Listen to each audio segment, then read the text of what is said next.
Please welcome to the stage American Compass Policy Director Chris Griswold.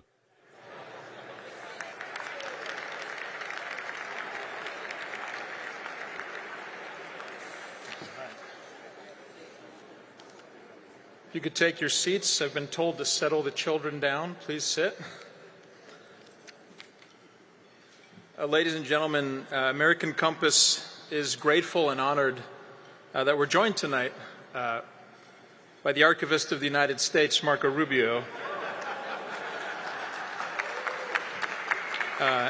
and by the National Security Advisor, and of course by the U.S. Secretary of State. I'll leave it to him to explain why he has so many jobs. What I can tell you is at the end of 2018, I needed a job, and then Senator Rubio was the one who gave me one. I was, like I think so many congressional staffers at the time, burnt out on politics. I was ready to leave Capitol Hill. Whatever it was the country needed, more Paul Ryan economics wasn't it. Whatever it is we'd been doing in the American economy, it didn't seem like it was working that well for working people like the folks in the neighborhood I grew up in. And I was ready to be done. Until a friend called and said, "Are you still looking for a job? Marco Rubio is on some kind of a weird pro-worker kick. He wants staffers that know how to talk to labor unions. There are like 3 of you. Do you want a job?" And so I found myself unexpectedly in a windowless conference room on the 4th floor of the Russell Senate Office Building, having what can only be described as the most wide-ranging interview of my life. In that job interview, we talked about how American industry was failing, how China was rising, how too many in D.C. didn't seem to understand how serious the situation was. We talked about the need to reorient economic policy around the well-being of workers rather than just GDP growth. We talked about organized labor's importance. I believe at one point I mentioned that Scripture promises divine judgment for wage theft.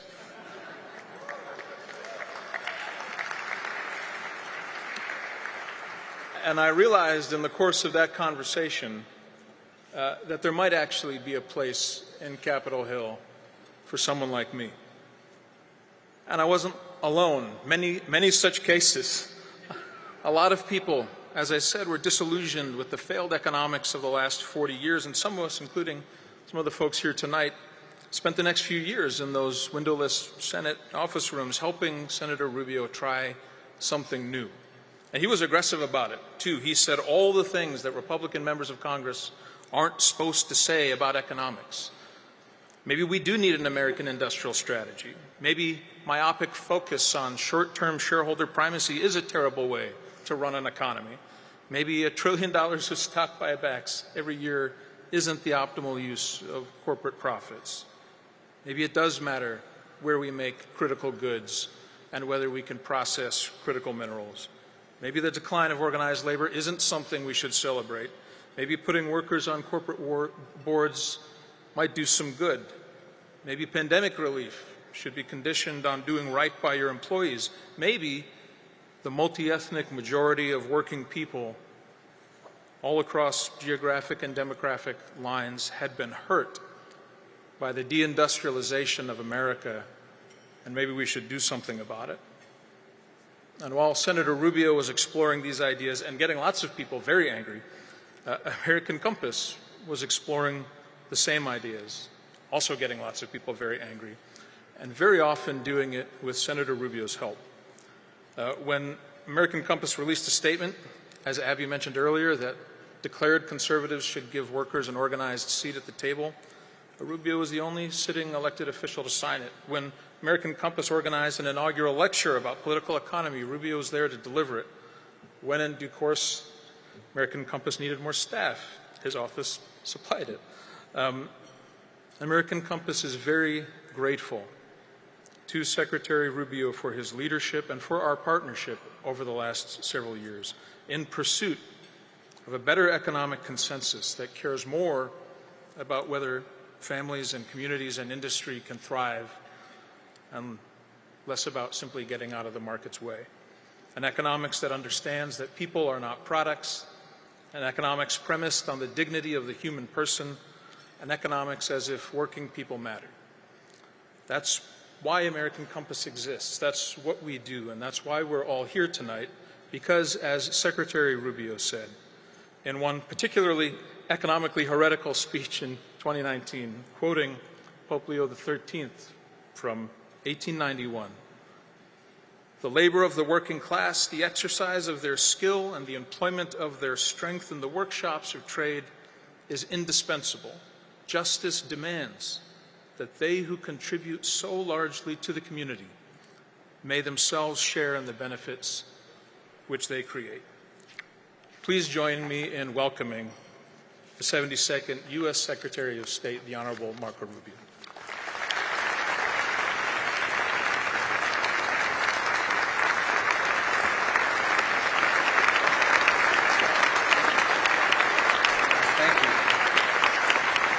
Thank you.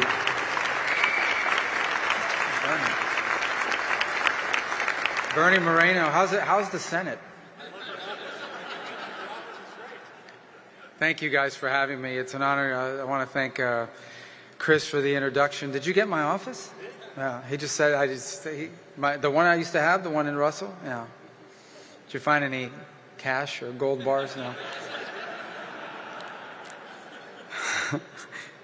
Is there media here? There's a call. It's a joke. It's a joke. You know, guys know. Thank you, Chris, for that introduction, and actually very proud of the work he did with us on the Small Business Committee, and Orrin and everyone here in American Compass for hosting me here tonight. A couple observations of seeing someone. We really only got to serve together for like 10 days, you know, because I got confirmed pretty quickly. And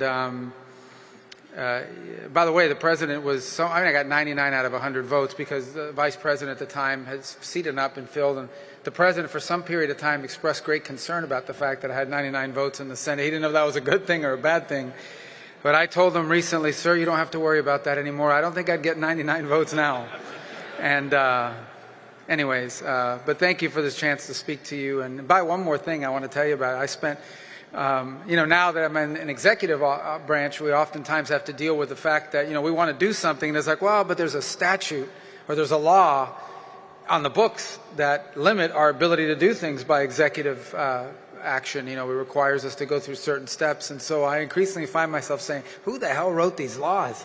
And today I was reminded it was actually me who passed a certain law that stood as an impediment to quick action. So anyways, yeah. I've grown in my appreciation for the executive branch more and more each day. And but that's also, the media is going to say, oh, he's for an authoritarian form of government. No, I just, some of these laws I passed are getting in the way of my current life. So we have to work through it. We will. But thank you guys for this chance and the work that you've done. And I know that obviously you're going to spend a lot of time focused on domestic decisions, but I want to hopefully pitch you a little bit tonight about what I've learned and what I already believe coming into this job, that so much about what happens domestically, economically, is increasingly intertwined in geopolitics. It always has been. I think that's one of the lessons we forgot, but I think we've been reminded of that here most recently, and a number of events have brought that to bear. The first thing I would say is I think it's always been true. One of the amazing things, one of the reasons why history repeats itself, people like to say that, is because human nature does not change. Technology's changed, what the clothes we wear change, even languages change, governments change, a lot of things change. But the one thing that is unchanged is human nature. It's the same today as it was 5,000 years ago, and that's one of the reasons why history often repeats itself. And one of the things about human nature, I'm not trying to sound like a psychologist here, but one of the things that I think history proves is that one of the things we are programmed as people with is the desire to belong.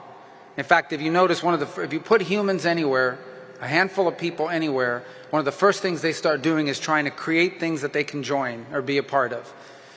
And that's true for nationhood and nation states. The concept of nationhood. Now, it's a new concept. I mean, before that but we had something, we always had organizations, whether it was city states or tribal organizations, but the advent of the nation state is a normal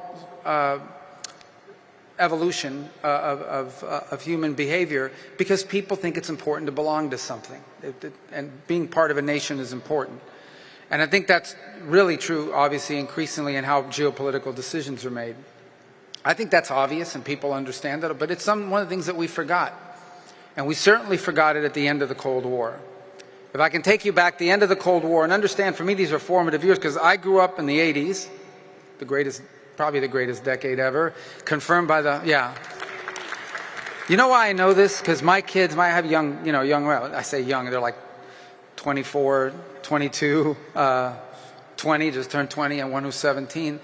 All they do is watch reruns from the 80s and 90s. They don't make good TV anymore. Everybody wants to watch stuff from the 80s and 90s. So that's just my pitch. The 70s were a dark period of time because of disco music. But in the 80s, we got a disco fan back there. But the 80s, we did, the hair was a little too big, but other than that. But going back, the 80s, you grew up, and I remember in 1983, now I'm aging, I just turned 54. I feel 55, but it must be 1983. Do you guys remember a movie called oh gosh, what was it? It was about nuclear war. Do you remember this? It was No, War Games. That was a great movie. I'm talking about when I was on TV that scared the hell out of me. There was The Day After. Do you remember that movie, The Day After? This was traumatizing, and they had this thing on television. But basically grew up understanding that the world at any moment could end because the United States and the Soviet Union were headed for conflict and war, and that maybe we wouldn't even make it to 25 and things of this nature. I forgot about War Games. War Games is another good movie, where this guy hacks into the computer. This is an 80s hacker. This was not, I can remember the phone and the modem, and what was that actor? It was the same, Matthew Broderick. It's a great movie. I know I'm completely off topic, but let me just tell you, I lived in Las Vegas at the time, and if you recall, the first city that he blows up in the War Games is Las Vegas. And I was sitting in the audience, and so everybody's like chuckling. There's nothing funny about this Las Vegas strike. In any event, so this is where we grew up. And then in 1989 and 1990, 91, it was my first years in college. And literally the entire world just transformed before my very eyes. Understand, you grow up your whole life and like the whole world is about the Soviet Union, and all of a sudden the Soviet Union no longer exists. My favorite memory of that is that I was actually taking a course that fall by a Soviet expert at, I think it was in Gainesville, Florida. And this poor guy's entire career came crumbling down over a 3-month period as the Soviet Union collapsed. It's like all these years of work, you have a PhD in Soviet studies, and now the Soviet doesn't exist anymore. So I don't know what he did after that. I need to check up on that guy. But anyways, the point is the whole world transformed. And there was this effusive exuberance, the belief that the Cold War is over, we won, and now the entire world is going to become just like us. Free enterprise democracies. That was a very idealistic thing to believe. But here's the other conclusion they made. And that is that nationhood no longer mattered when it came to economics. That right now the world would no longer have borders. It wouldn't matter where things were made. What mattered is they were made in the most efficient place. And it became mantra. And look, I think it became part of Republican orthodoxy for a very long time. An orthodoxy that I came up in, which was, it's okay if productive capacity moves to another country. Because what that will do is it will free up our workers to do work that's even more productive and pays them more. It was the famous or the infamous idea that who cares that you lost your job at a factory, you're going to learn how to code. And then you're going to make a lot more money doing that. Well, it was completely unrealistic, number one, and became incredibly disruptive that that decision was made. But here's the other implication of it. It robbed the nation of its industrial capacity, of its ability to make things. And its industrial capacity and its ability to make things has two ramifications. The first is it hurts your economy. It hurts your country.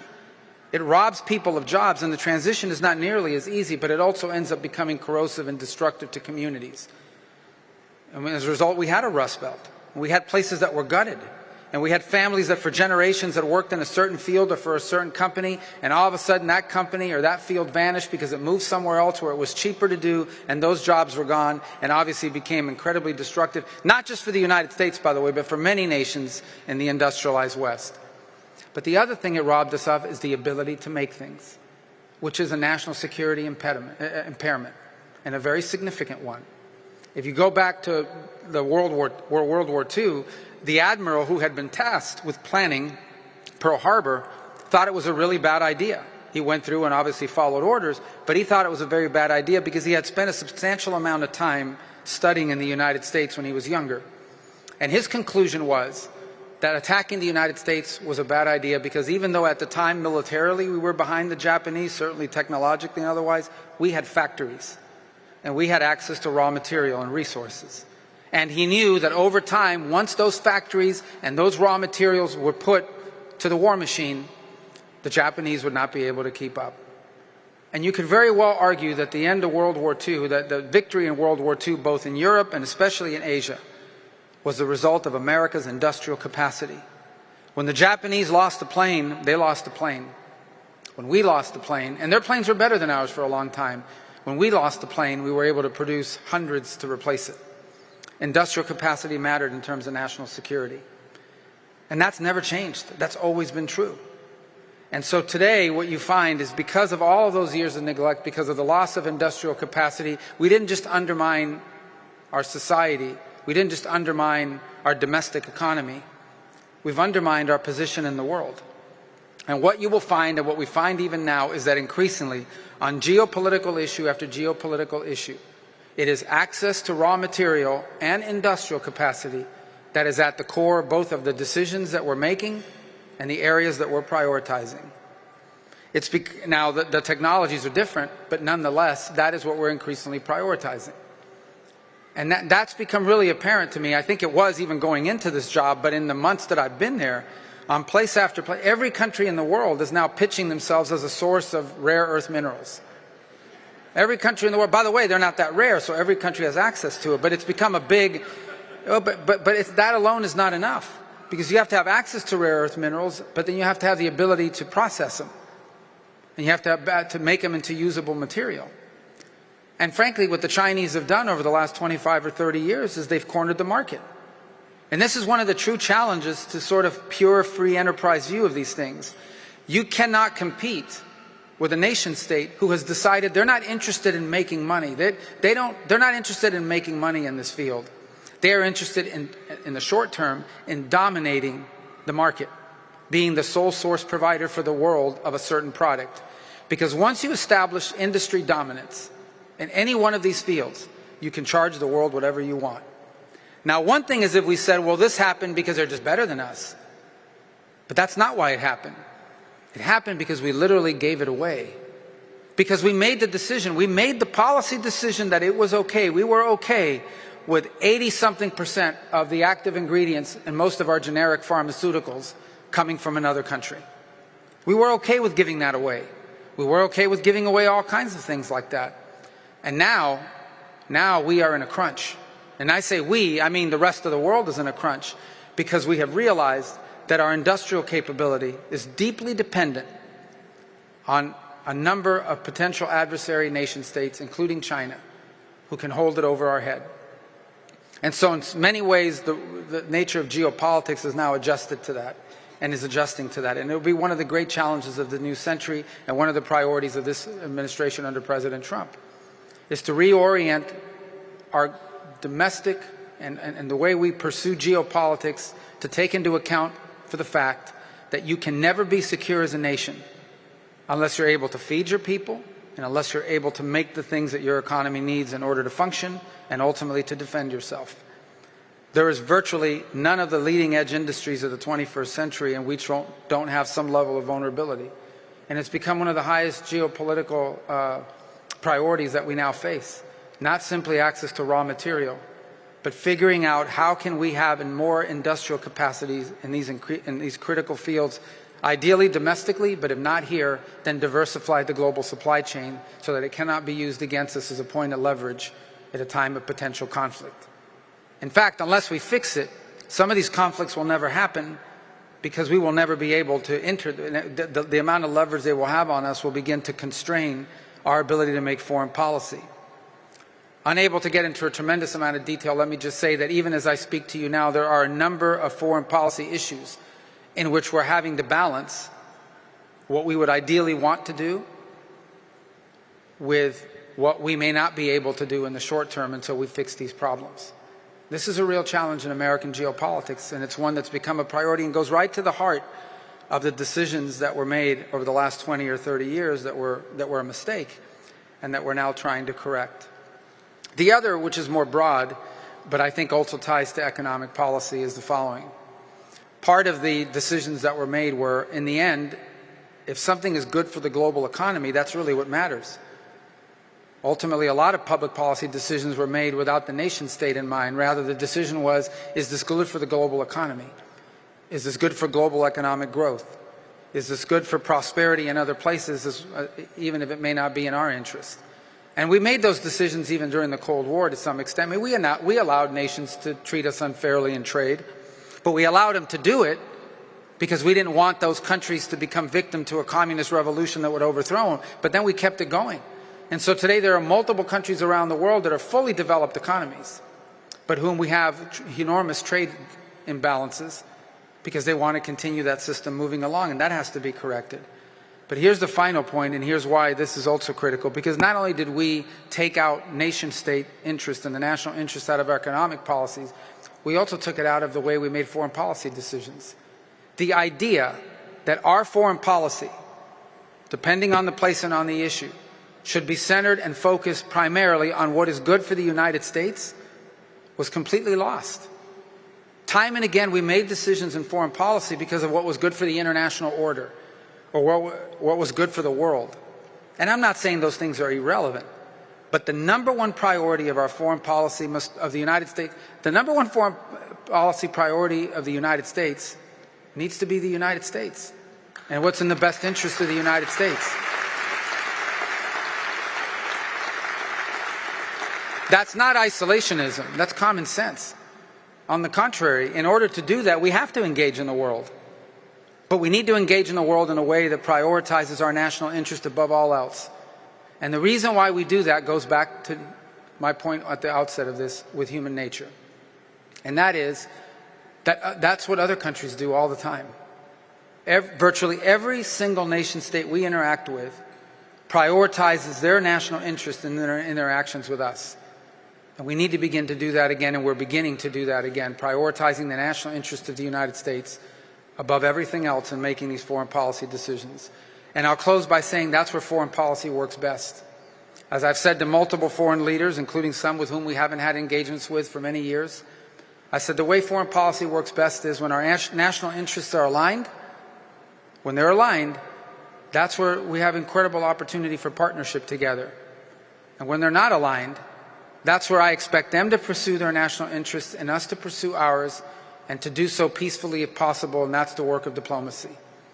And so I think the work you have done to reorient our thinking towards the national interests, both in our domestic economic policies as well as in our foreign policies, is critical work for 21st century conservatism.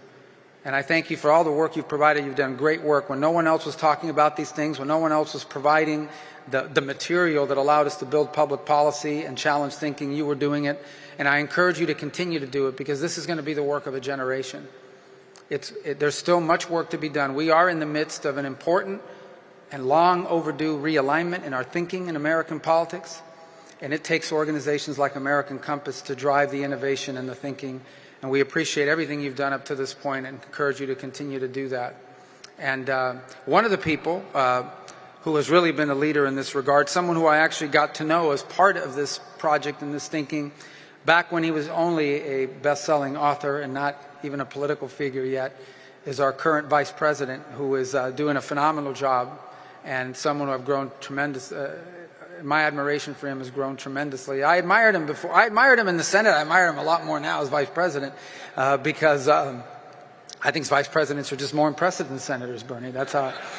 But I can say that now that I got 99 votes, because I don't need their votes anymore. But the vice president's doing a phenomenal job, and I think is one of the most powerful and clearest voices in the world, really at the edge, at the leading edge of this new thinking in American politics. And it's my honor to serve with him in this administration, and it's my honor to invite him onto the stage now to speak to all of you. So thank you for the opportunity to be here. Ladies and gentlemen, the Vice President of the United States, JD Vance.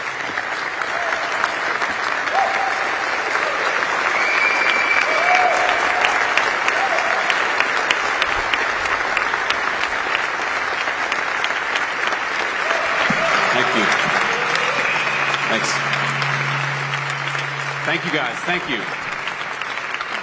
Sit here. Yeah. Great. Great to see you all.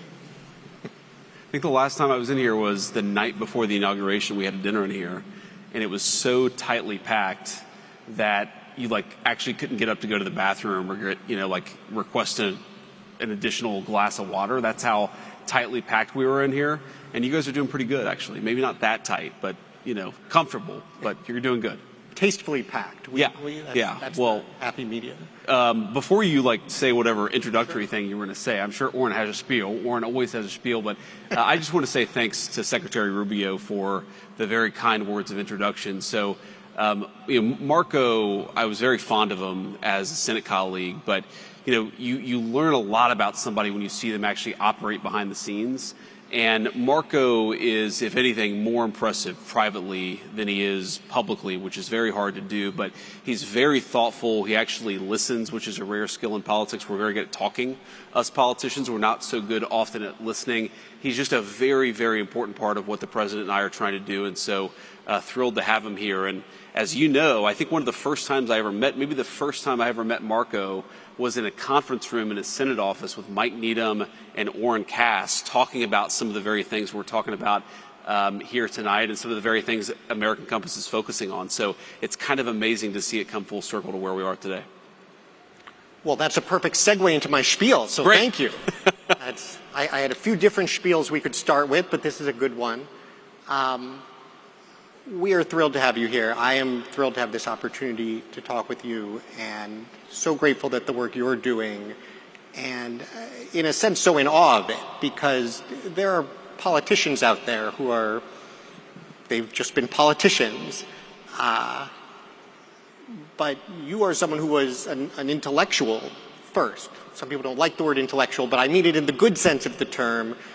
You were writing for National Review. You were at the bar late at night arguing about and helping shape these ideas that you are now. I come here for free and you insult me and you call me an intellectual.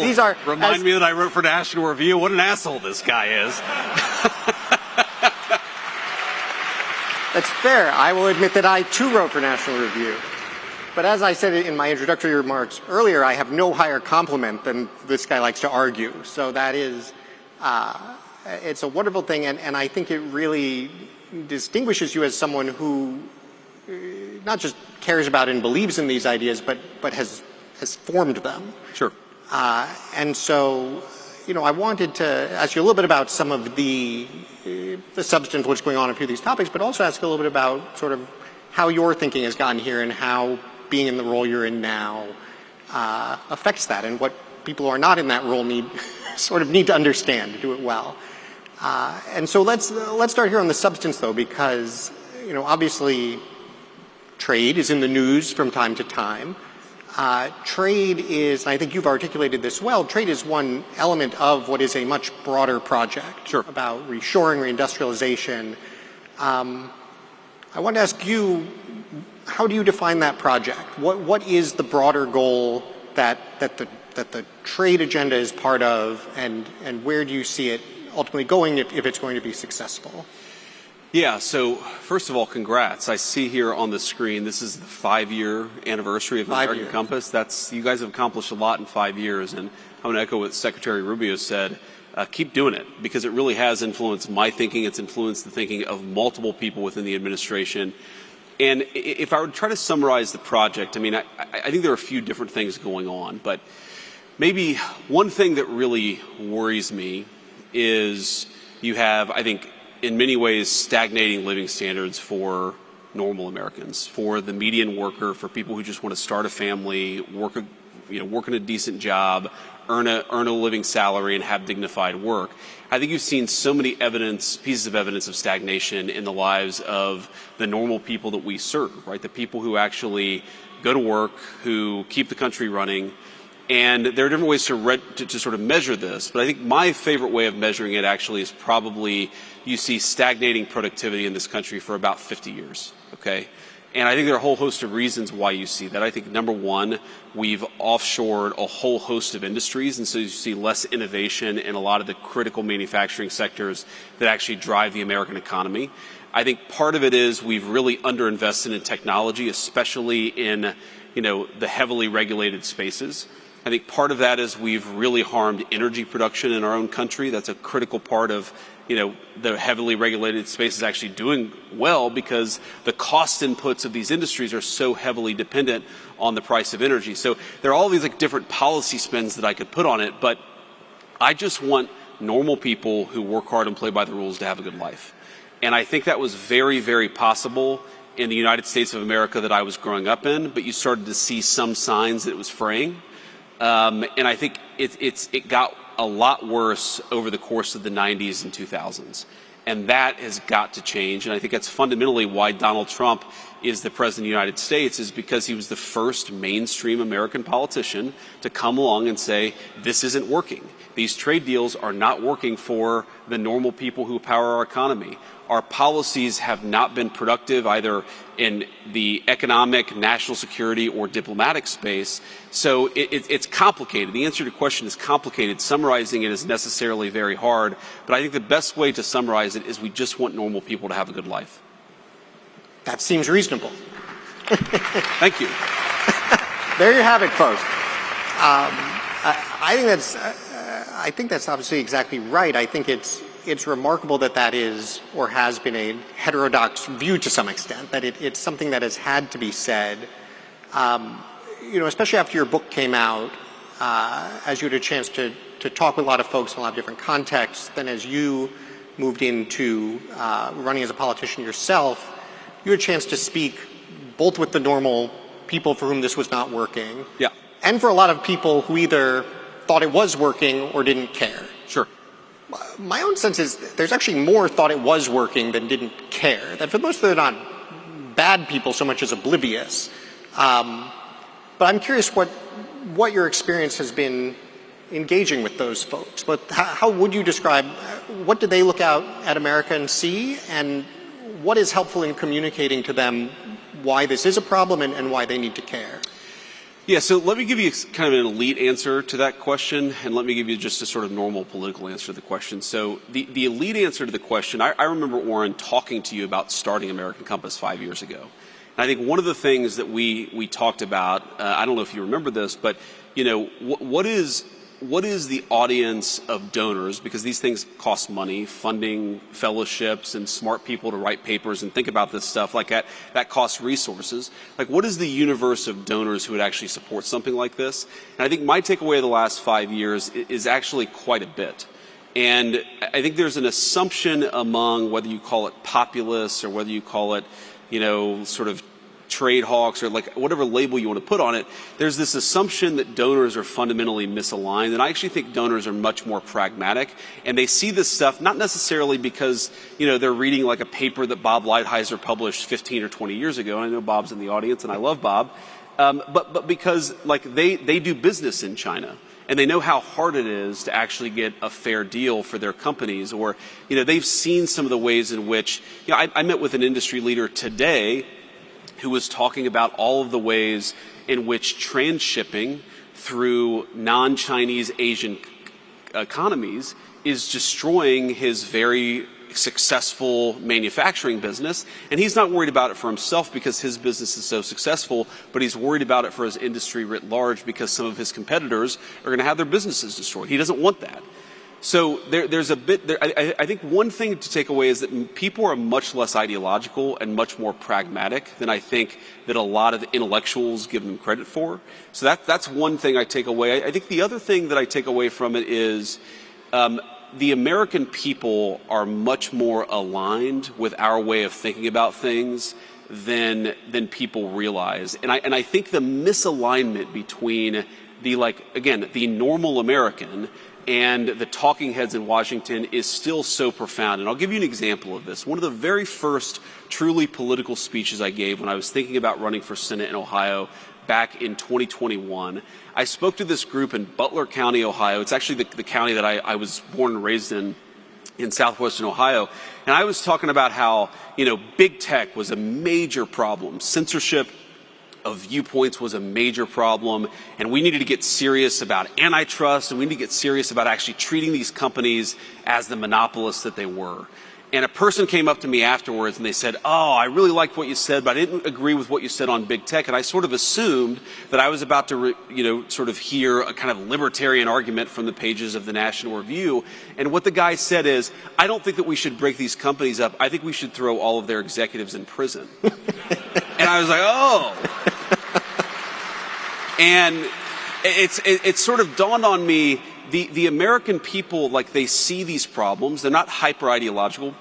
They're not reading like conservative intellectual periodicals because they have day jobs and families to take care of, but they're much, much wiser about these things than intellectuals give them credit for. And I take a lot of inspiration for that, but I also take a lot of willingness to kind of test the outer limits, because most of our fellow Americans, they're not nearly as dumb as Washington, D.C. assumes that they are.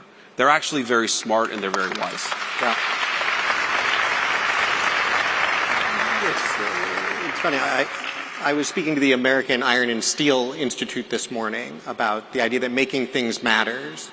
And I was sharing a similar story because we've done survey research on, okay, do you think manufacturing matters or not? Yeah. Overwhelmingly, people say yes. Yes. Sure. But we actually asked them why. We gave them a bunch of options. Is this about, family and community and good jobs? Is this about national security? Is this about sort of dynamism and investment and economic growth? And I sort of figured it would be like, it's about jobs, maybe security. And Americans actually picked dynamism and growth as, by a significant margin. That was their top reason they cared. And that was across political groups. That was across classes, less educated, more educated, high income, low income. And exactly to your point, I think it's just something we don't give people enough credit for. I mean, not only are they quite wise in this respect, they are so much wiser than the economists who got this exactly wrong for so long.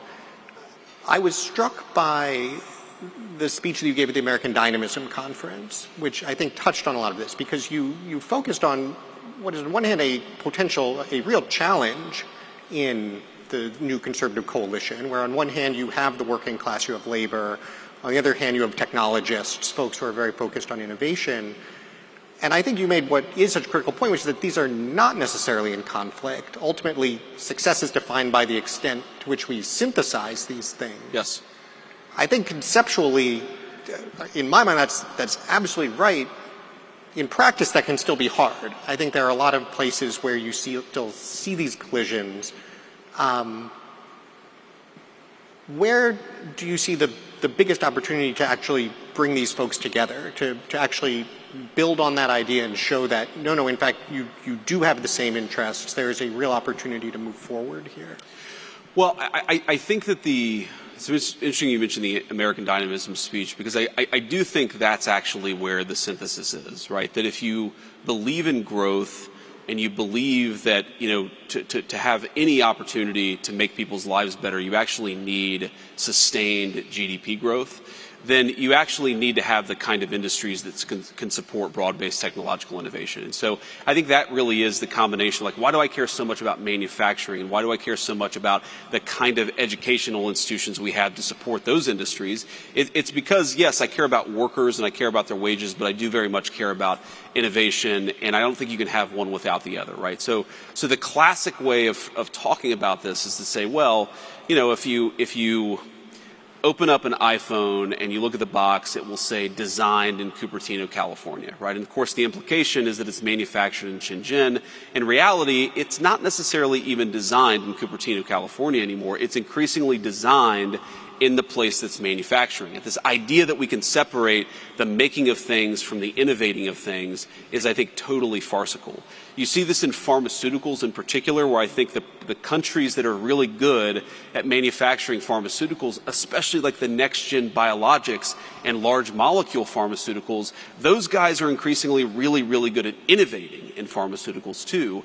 And, one way this has come up in our work in the White House, and I won't get into sort of too many of the hair details, but, we've been thinking about how to solve a particular problem, meaning a particular kind of product that right now we have access to, but we're starting to ask ourselves these questions about, like, well, what happens if the country that we're trading with completely cut off access to this stuff? And so we're thinking a lot about the supply chain, about how brittle our supply chains are.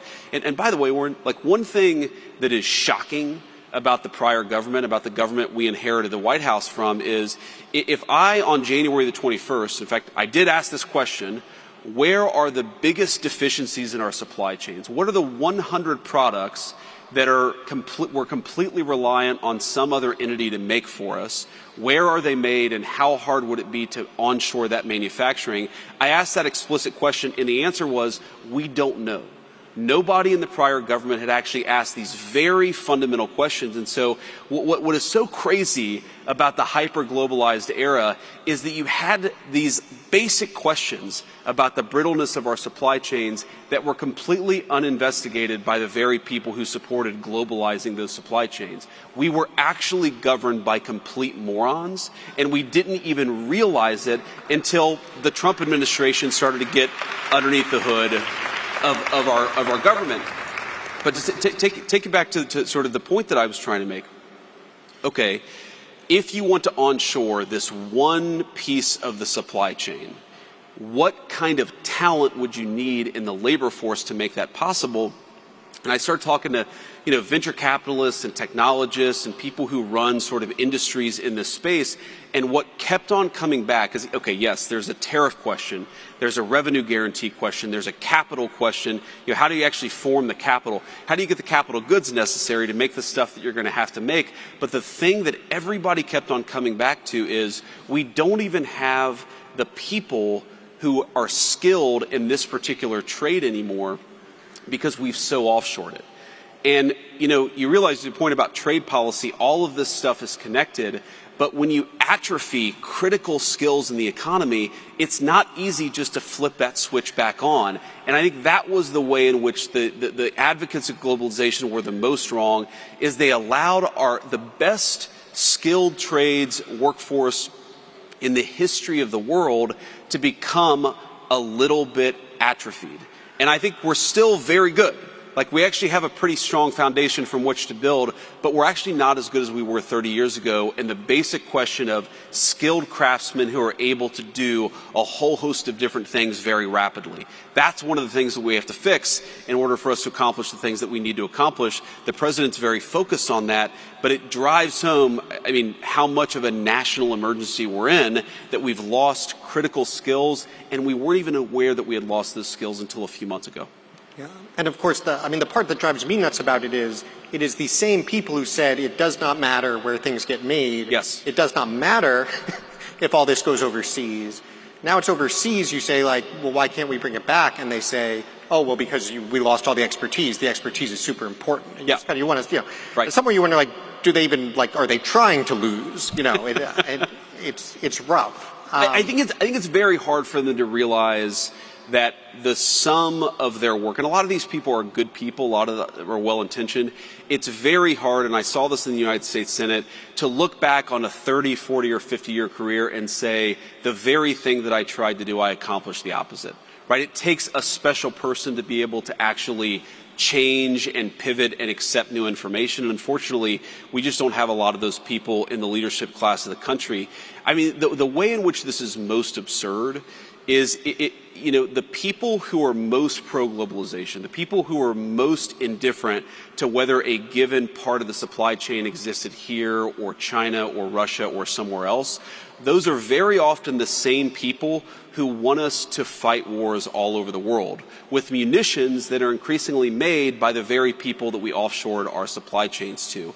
And the fact that, I saw this in the Senate, the fact that you would have people say, we should send an unlimited number of munitions to this conflict, even though we don't make those munitions in the United States of America anymore, the complete disconnect between their views on foreign policy and economic policy made me realize again that we're governed by people who aren't up to the job.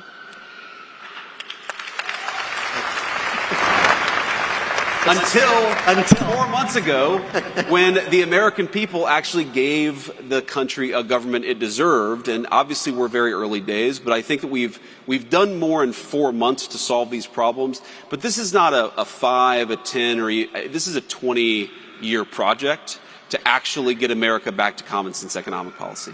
Well, thank you. It was a real downer for a moment. I appreciate you brought the mood back up. This is very helpful. let's talk about the workforce piece and education, because you mentioned education system, which at this point, interestingly, means almost two different things. Yes. There's what is going on with universities, and there's what is going on with how we would actually train people in these kinds of skills that we need, that would be good jobs. I guess it's a two-part question. On the university side, do you see what's going on there as mostly sort of just a sideshow minimizes it? It's incredibly important, but it is unrelated to the question of how we actually reskill correctly? Or do you think these two things fit together somehow, that we need to get the universities more engaged in this process and also have other ways to do it? I think of it as extremely connected, though it's not necessarily obvious at the surface level. I mean, first of all, I never expect Harvard or Yale or, the Ohio States of the world. They're not primarily going to be doing skilled craftsman training. Okay, some of the state schools you might see that, but really this is going to be something that happens with particular, unions are going to have a big role in this, community colleges are going to have a big role in this, industry is going to have a big role in this. I don't think the skilled crafts are going to be brought back by the 4-year plus university. That's just not their role. But what the 4-year plus university, one of the most important things that it does, obviously it trains hopefully very smart people, but it produces really the ground level of the innovation that the economy is going to run on for the next 10 or 15, 20 years. Okay, so if I want people in Indiana to be manufacturing the next generation pharmaceuticals, those pharmaceuticals have to get developed in the first place. And for them to get developed in the first place, I need places like Harvard to be doing really groundbreaking biomedical research. What I don't need out of Harvard is for the science to be so broken that 80% of the biology papers produced don't actually replicate. And that reproducibility crisis is one of the main reasons why I think universities are broken. What I really don't need to happen is I can't let Harvard have such an explicitly racist and in violation of the Civil Rights Act approach to how it funds and trains scientists that the best and the brightest are being cut out of that process altogether. So these things are very much connected. But, I mean, look, I am not anti-university. I'm not anti-Harvard. What I am is a person who recognizes what should be obvious to every single person at every elite university in the country, which is the model is broken, it doesn't work, and they're violating the social contract they have with the people of the country, and the people are now saying, we need you to change. And these institutions are really going to be confronted, and thanks to President Trump, have already been confronted with a choice. You can accept democratic accountability and you can reform, or you can accept that the government is not going to treat you kindly, we're not going to fund your garbage, and we're not going to support you unless you do the job the American people need you to do.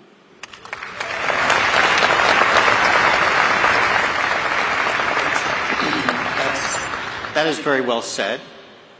I found myself at one of these universities speaking to a faculty board the day after the $9 billion Harvard announcement. Did you tell them you knew me?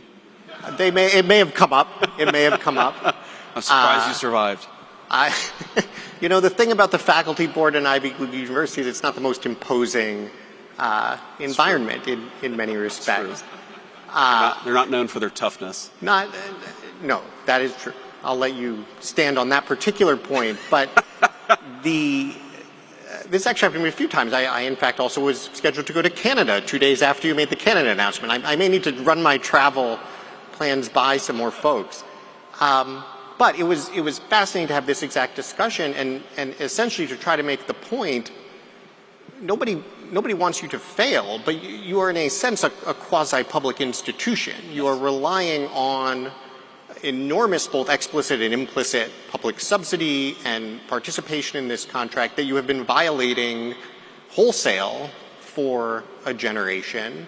And so our preference would be that you guys decide to reform, but if you don't, this is the alternative.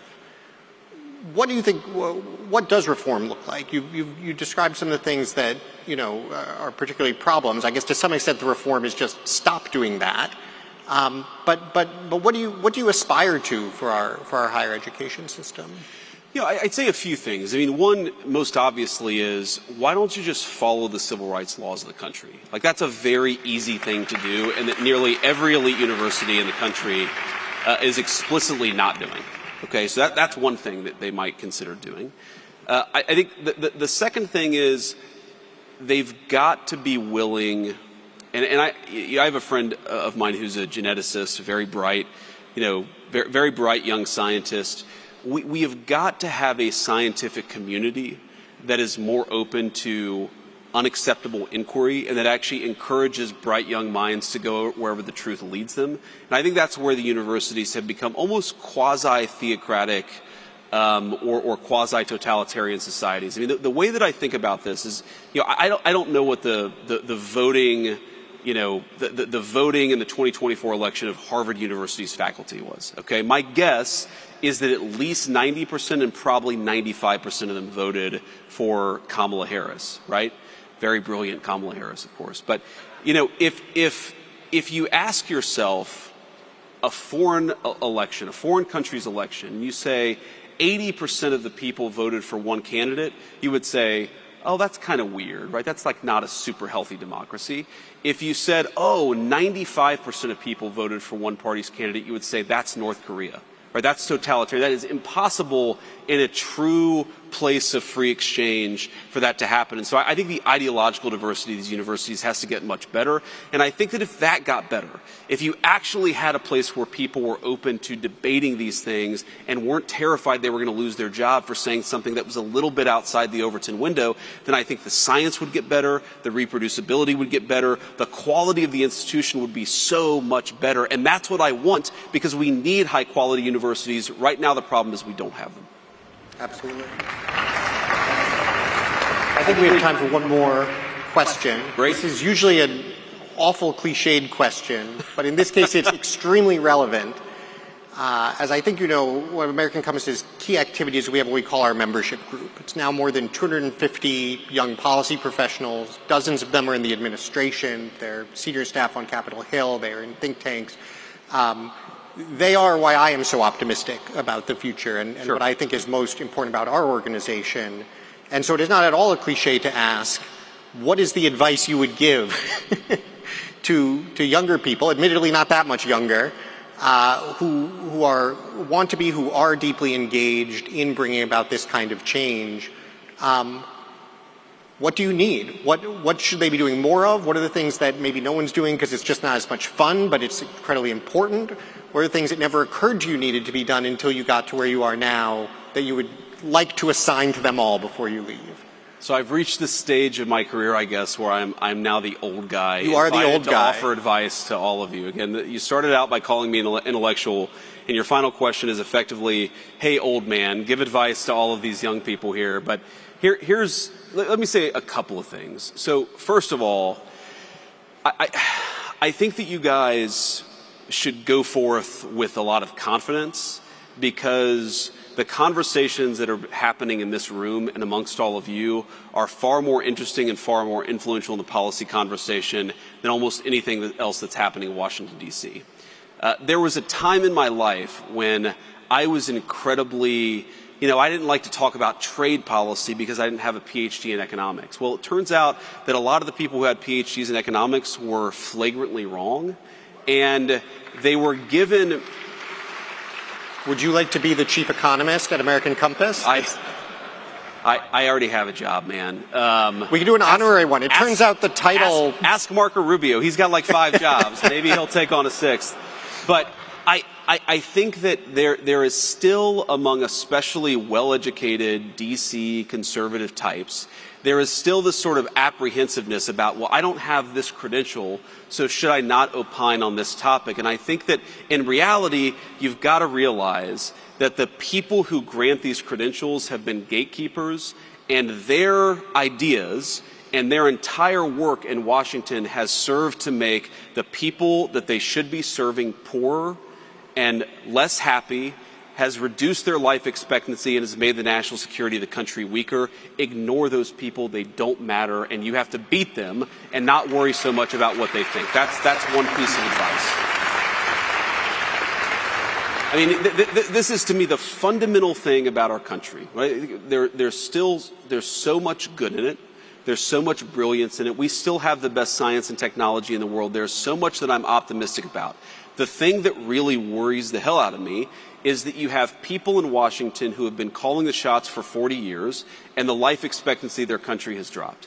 And if that doesn't cause you to look in the mirror and say, maybe I should be doing something different, then there's something fundamentally wrong with you. And so I've given up hope that we can persuade most of the think tank intellectuals of Washington, D.C. to change. We can't change them. What we can do is replace them with all of you, and that's exactly what we aim to do. That's number one. The second piece of advice that I'd give is, look where we are. Right? This is a beautiful, beautiful place. Again, the last time that I was here, I was about to be inaugurated as the 50th Vice President of the United States, like literally the next day. Like, this is a very cool place to get to spend an evening. I'm sure the food is great. I'm sure the company is even better. But try to remember that all of this, you know, the job that I have, the white papers that you write, the work that you do, it is all in the service of making normal people have a better life. And so try to find opportunities to actually get out there and see the effects of what you're doing has on the American population. Try to get out there and get to know your fellow Americans. Try to not be the problem with the generation of DC intellectual that was so broken is they were so cloistered, they had no idea that they were about to get hit by a freight train. Don't ever be those people. Learn the lessons. I think one of the lessons you have to learn is be more open and be more willing to sort of test the Overton window. A lesson is that you've got to have conversations with everybody and not like try to cloister yourself off from everything that's happening intellectually in this town. But I think the most important lesson is to get out there and know the country that you serve. And every single one of you in some form or another are serving this country that all of us love so much. I think that if you actually get out there, it will give you an incredible optimism and hope for the country, but it will also, most importantly, give you an incredible sense of duty. You all are lucky to be here. You're lucky to have the influence on this country that you do. So get out there and do your duty with optimism and hope and a recognition that you're lucky to get to have the life that you do. Use that life to serve the people that all of us love so much. Thank you, guys. Thank you, sir. Please join me in thanking JD Vance. Thank you. For everything you're doing.